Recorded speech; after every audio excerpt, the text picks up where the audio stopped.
Trade at the drugstore continued to improve, making Mrs. Dr. Holloway exceedingly happy. But as for Parkman, he was still not satisfied with his lot, and he had many plans and visions that drove him onward.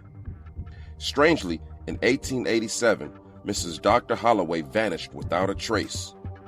A short time later, Parkman announced that he had purchased the store before her moving out west. Unfortunately, the lady left no forwarding address.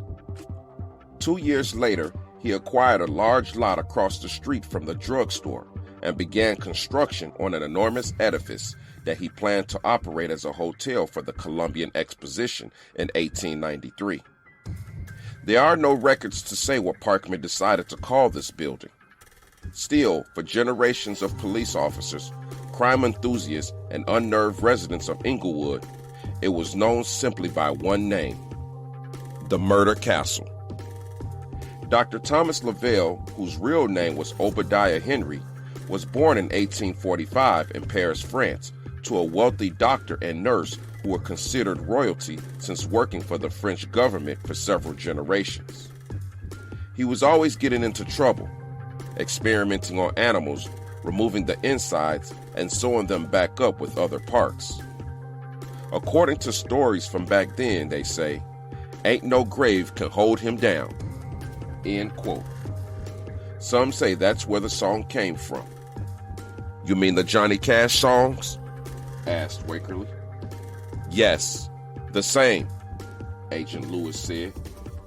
"I didn't take you for a country music fan, so I know what we were going to listen to in the car," laughed Garnett. "Keep it down, people." His parents sent him to New Orleans to live with his uncle at the age of 11 for fear he would get thrown in jail or worse. By the time Lavelle was in his teens, he was working in the family business as a butcher to put himself through medical school under the name of Thomas Lavelle because he thought it sounded better than his birth name.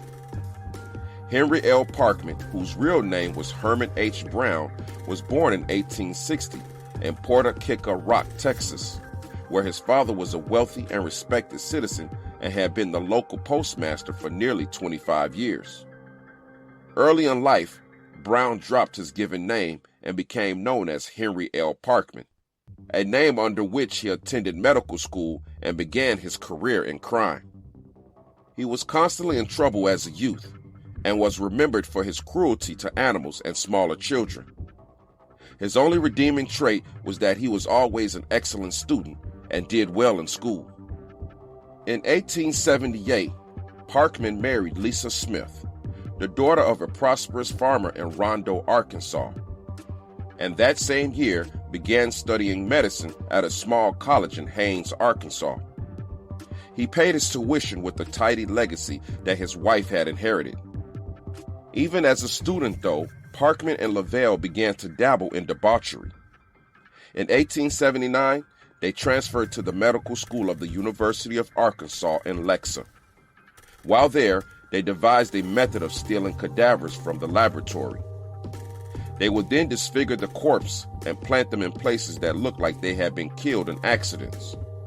Conveniently, Parkman had already taken out insurance policies on these family members, and Lavelle would collect them as soon as the bodies were discovered.